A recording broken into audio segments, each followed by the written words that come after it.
Galingus Lietuvos balsus į pergalę lydi Euronics, ryškiausia žvaigždė elektronikos visatoje. Merūnas? Jūs suradot vienas kitą, žinot?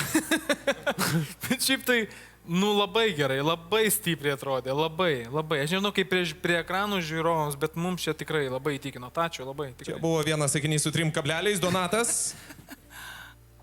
Vlado pradžia buvo labai graži, sveikinu, kad aš žinai, nes man atrodo, kad šitas pasirodymas kol kas šį vakarą yra pats stipriausias. Puikųjų, Inga ir Arūnas.